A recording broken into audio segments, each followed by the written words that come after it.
Was kann die Warenwirtschaft in Oracle NetSuite? Ich bin Inga von Essen, der Softwarepartner, und wir haben heute mit Rostislav Ruth von unserem Partnerunternehmen Altavia einen NetSuite-Experten bei uns zu Gast. Er zeigt uns die wichtigsten Funktionen aus den Bereichen Einkauf, Lager, Produktverwaltung und Angebotserstellung. Hallo Rostislav und hallo Dirk.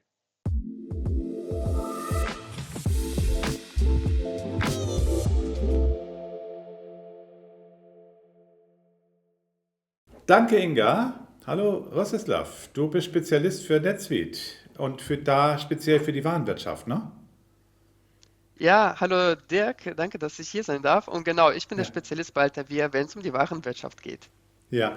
Und die Warenwirtschaft ist ja ein integraler Bestandteil des ERP-Systems NetSuite. Und lass uns doch zuerst mal darauf gucken, was überhaupt zur Warenwirtschaft dazugehört. Welche Bestandteile gehören aus deiner Sicht? Was sind da die wichtigsten Bestandteile? Ja, also die drei wichtigsten Bestandteile ist der Einkauf, Ja, dann haben wir die Lagerverwaltung und ja, ebenfalls auch den Verkauf. Und ja. selbstverständlich brauchen wir zwei wesentliche Akteure, das ist der Lieferant und auch der Kunde. Hm. Ja, okay, das sind so die beiden wesentlichen Akteure, die wir dabei haben. Dann gehören natürlich, ich sag mal, auch Artikel und andere Dinge mit dazu. Da gucken wir dann aber Definitiv, ja. gleich noch mal rein. Du hast jetzt gesagt, die Lieferanten gehören mit dazu. Was gehört denn zu diesem Themenkomplex Lieferant insgesamt mit dazu? Was finden wir da in NetSuite? Also wir haben hier in der Maske, sehen wir zunächst einmal die Primärinformationen zum Ja, Lieferanten, wie die E-Mail-Adresse und die Telefonnummer. Dann sehen wir auch alles zum Thema Buchhaltung und etwaige Kommunikation mit dem Lieferanten. Und eine Sache, die ich gerne erwähnen möchte, hm. ist nämlich die 360-Grad-Ansicht. Da sehen wir nämlich Ja, alle Transaktionen zum Lieferanten, Kennzahlen, Grafiken und auch die Berichte, wie zum Beispiel Fälligkeit nach Verbindlichkeit. ja, das heißt, da sind ja gar nicht nur reine Wavi-Infos drin, sondern da sind auch buchhalterische Informationen mit drin. Das heißt, die Buchhaltung ist Auch hier auch mit dem buchhalterische. Lieferanten. Ja, die sind Ja, beide genau, miteinander genau. Und verknüpft. hier, das Hm. richtig, und hier haben wir den Reiter Finanzen und hier hinterlegen wir dann das Standardkreditorenkonto. Wir sehen auch das Saldo, das heißt, was schulden wir dem Lieferanten? Dann sehen Ja, wir die nicht fakturierten Aufträge und weitere Informationen, was die Hauptwährung betrifft und die Zahlungsbedingungen. ja. Und was sind so wenn du, ich sag mal, dir die Lieferantenverwaltung anguckst, was sind so die Vorteile der Lieferantenverwaltung? Ich meine, du hast ja auch Erfahrung mit anderen ERP-Systemen durch Migrationsprojekte. Kannst du das mal so kurz rausarbeiten, was so deine Highlights sind? So, meine persönlichen Highlights sind Hm? natürlich erstmal, dass wir alle Daten in Echtzeit sehen. Es gibt keine Ja, Verzögerung und vor allem, ja, dass wir eine sehr gute 360-Grad-Ansicht haben zum Lieferanten. Wir sehen alles, ja, was um den Lieferanten herum passiert ist. Und ja, eine weitere Stärke von NetSuite ist es, dass es sehr stark anpassungsfähig ist, die Maske. Man kann nach Belieben die Maske konfigurieren. ja. Der Lieferant spielt ja eine ganz zentrale Rolle im Einkauf. Ähm, Wenn wir uns jetzt mal den Einkaufsprozess anschauen, wenn wir mit dem Lieferanten interagieren, dann geht das ja schon damit los, dass wir eventuell mit ihm so Rahmenvereinbarungen oder sowas machen. Was sind denn da so die wichtigsten Punkte ähm, und die Schritte, die NetSuite im Einkauf unterstützt? Also zunächst einmal, das ist aber wirklich optional. Wir haben einen Ja, Freigabeprozess, bevor ja, überhaupt eine Bestellung im System abgespeichert werden kann. Aber im Grunde ja, genommen haben wir zunächst mal die Bestellung, dann haben wir ja. den Wareneingang, dann Hm. haben die Fakturierung und die Bezahlung. Ja, können wir uns mal so eine Bestellung angucken, dass wir sehen, was da dazugehört? Hast du die zufällig gerade offen? Ja, zufällig habe ich die offen. Und zwar sieht man nämlich hier in dieser Maske, wir Ja. sehen hier eine Bestellung, hier ist der Lieferant verknüpft, wir Hm. sehen die Gesamtsumme. Des Weiteren sehen wir, okay, welche Artikel wollen wir denn bestellen, die Menge, der Hm. Preis, wie viel wir auf Lager haben. Und darüber Ja, hinaus sehen wir, ach, okay, der Eingang ist noch ausstehend, der Wareneingang ist noch nicht registriert und das kann ich über diese Schaltfläche nämlich ja, aktivieren. ja. Das heißt, wenn ich das bestellt habe, dann kann in dem Moment, wenn der Wareneingang jetzt vom Lieferanten kommt, den werde ich ja meistens werde ich ja die Artikel einscannen, dann kann sozusagen gleich diese Bestellung bedient werden.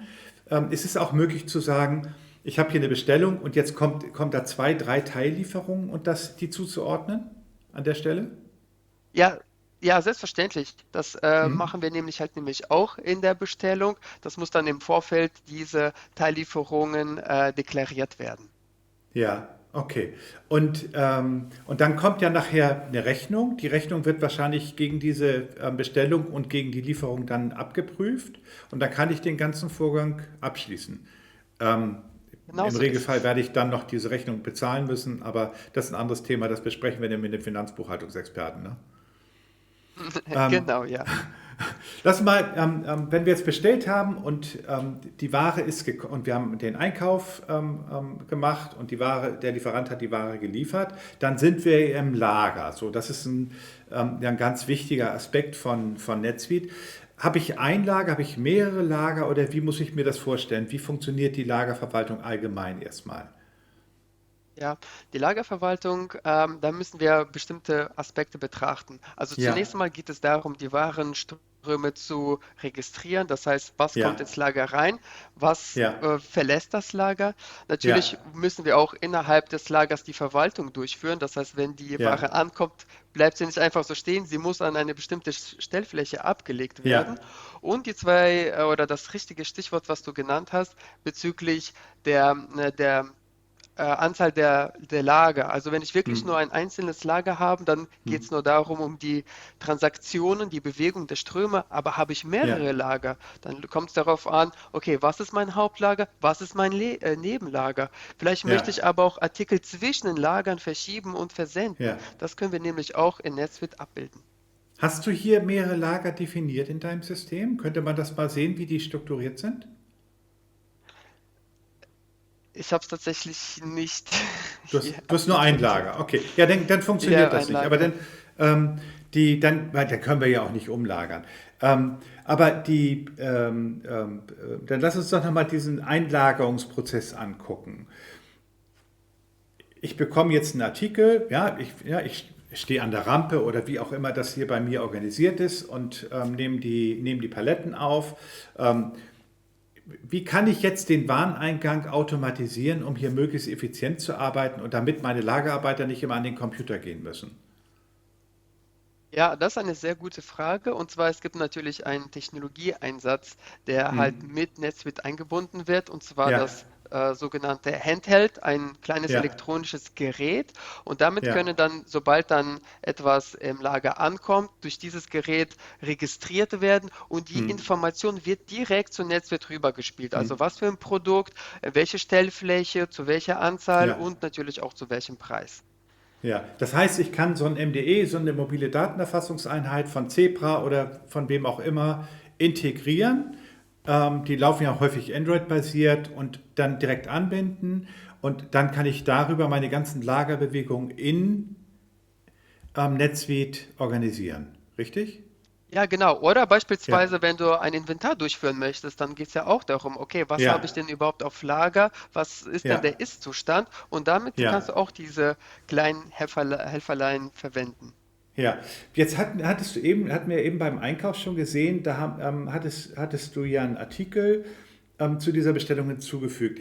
Ein ganz zentraler Punkt in der Warenwirtschaft ist ja mal diese Artikel- und Produktverwaltung. Können wir da mal hinspringen, dass wir uns mal angucken, ne, wie erfasse ich überhaupt so einen neuen Artikel, wie ist da der Prozess und was Ja, wird denn alles an diesem genau. Artikel gleich noch mit gepflegt, damit man dann ein Gefühl Ja, dafür klar, bekommt. sehr gerne.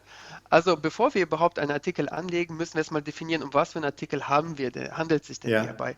Wir haben natürlich physische und nicht physische Artikel. Nicht ja. physische sind beispielsweise Dienstleistung, Wartung, Instandhaltung. Dann haben wir die physischen. Und da gibt es natürlich auch Ja, die Unterscheidung, okay, erwerbe ich das Produkt oder das Artikel nur für meine ja, eigenen Zwecke, wie beispielsweise Stifte oder Blöcke, ja. oder ist es ein Produkt, das ich in mein Lager bestelle, es wird dann Hm, gefertigt, umgebaut und es wird dann versendet. ja, Aber sobald ich dann jetzt einen Artikel dann erfasst habe und erstellt habe, habe ich nämlich auch einen Datensatz mitgebracht. Und zwar Ja, hier geht es um ein Kabel. So sehen wir die Primärinformationen, das Bild, ja, dann sehen wir auch noch die Durchschnittskosten, der Einkaufspreis, was war denn der letzte Einkaufspreis. Und auch hier ist die Buchhaltung zu 100% integriert. Wir ja, hinterlegen hier das Standard produktbezogene Aufwendungskonto, sowohl ja, auch das Ertragskonto, wenn wir das Produkt verkaufen. ja. Die Steuerkonten sind auch gleich mit zugeordnet. Das heißt, die ganzen Buchungsinformationen, wenn ich jetzt so einen Artikel einkaufe oder verkaufe und die Buchhaltung dazu mache, die sind alle integriert und die, die werden dann automatisch in den Beleg mit eingefügt. Da muss ich dann Genau so manuell gar ist nichts es, ja. machen, ne?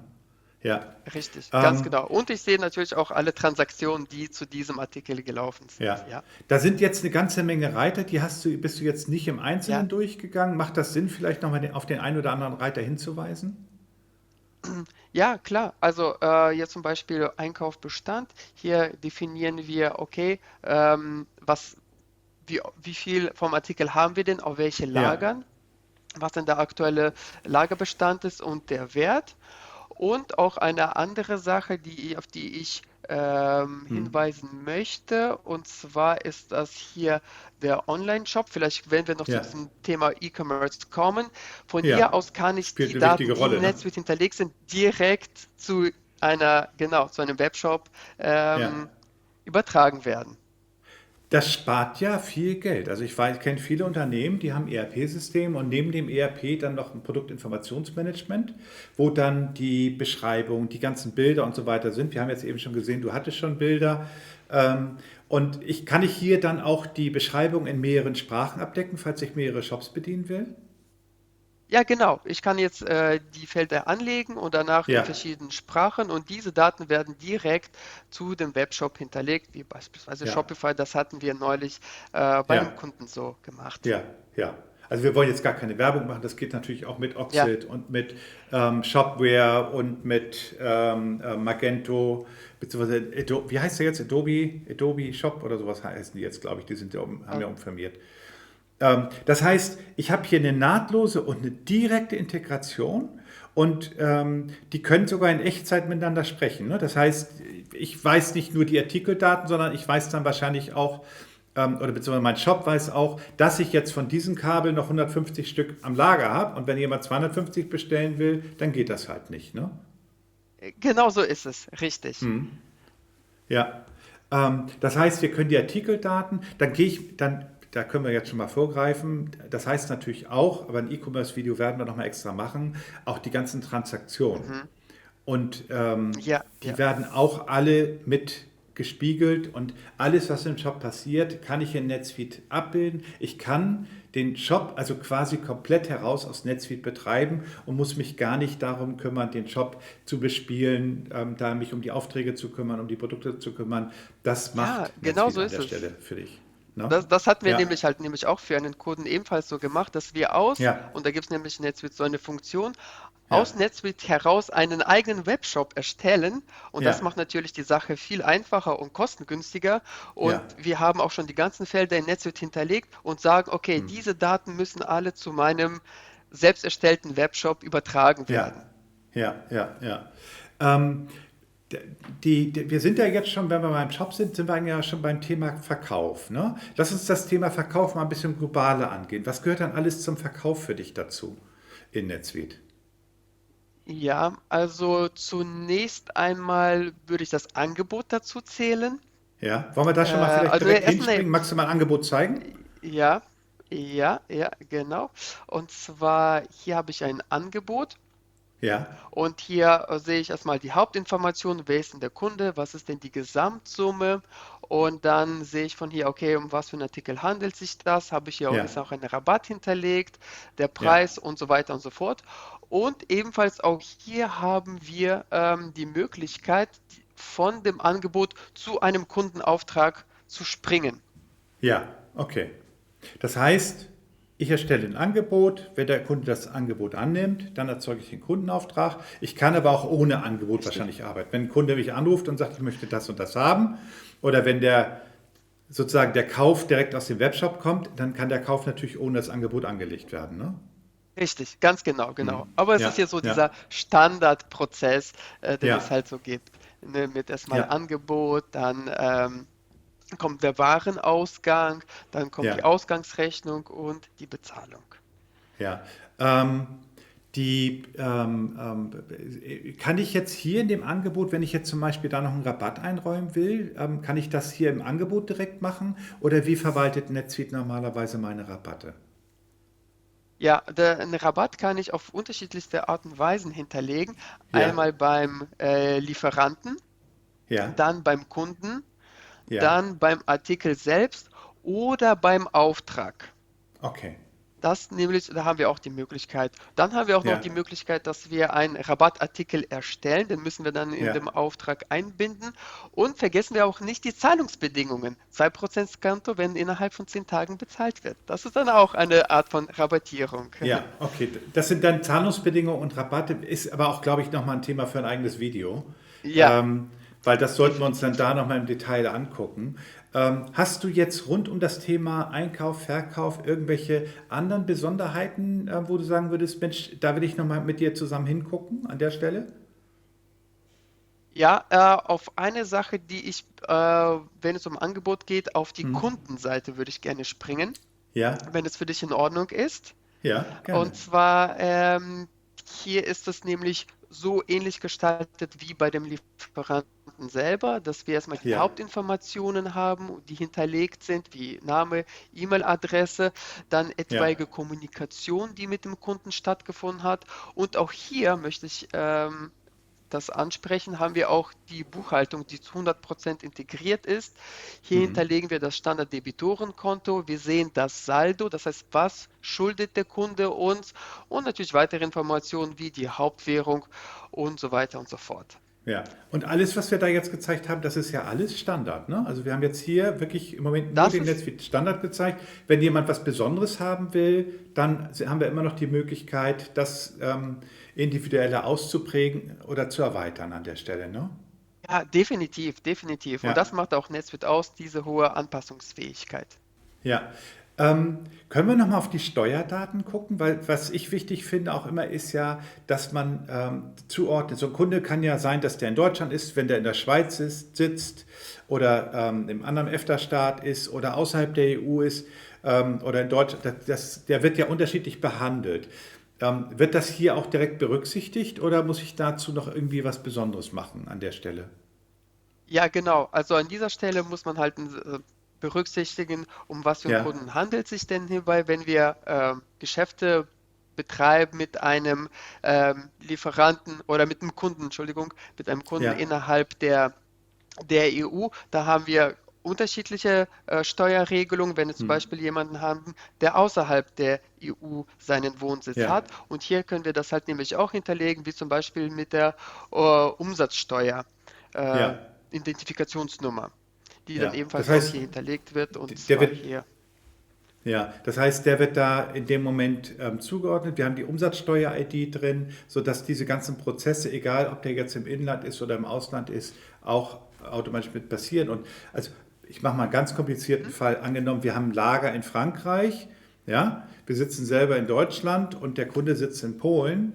Dann wäre das ja innerhalb der EU, aber trotzdem länderübergreifend oder ne, wenn der jetzt zum Beispiel das Lager in Frankreich ist, aber der Kunde ist im Ausland, all diese Dinge werden dann buchhalterisch und von der Logistik her komplett automatisiert mit abgedeckt. Da habe ich keinen Abgebildet, zusätzlichen genau. Aufwand. Ja, ja. Mhm, richtig. Ähm, du hattest jetzt zusätzlich nochmal gesagt, du hast so Diagramme, die das ganze Thema Einkauf und Verkauf nochmal so ein bisschen darstellen. Ja, und zwar die Diagramme sind nämlich hier eingebettet Ja, beim Kundendatensatz und beispielsweise kann ich gucken, ist jetzt zum Beispiel bei dem Kunden jetzt nicht viel, also nicht viel gelaufen, sondern wir haben an ihm nur ein Produkt verkauft und zwar in Höhe von ja. 40.000 Euro. Ja, Und das solche heißt, Grafiken kann man hier nämlich einblenden. ich habe direkt im Kunden und direkt im Lieferanten solche Grafiken und die kann ich auch selber entsprechend konfigurieren, wie ich die gerne hätte. Genau, und vor allem das Hm? Wichtige ist, dass NetSuite auch im Standard so viele Grafiken besitzt, die man nutzen kann. Da braucht Ja, man selber gar nicht so viel zu erstellen, sondern man kann sie einfach ja, übernehmen. Und das ist das Einfache an NetSuite. ja, cool. Rostislav, ich fand, das war ein toller Überblick über die Warenwirtschaft in NetSuite. Wenn ihr dazu Fragen habt, schreibt uns Danke. gerne und wir geben euch da Feedback oder antworten euch direkt hier im YouTube-Kanal. Ähm, Wir freuen uns auf eure Fragen und auf eure Hinweise, was ihr auch noch an Videos wünscht. Dann würde ich sagen, dir danke und dann gebe ich zurück zu Inga. Ne? Tschüss. Ja, danke dir, Georg. Schönen Tag noch. Auch von meiner Seite vielen lieben Dank, Rostislav.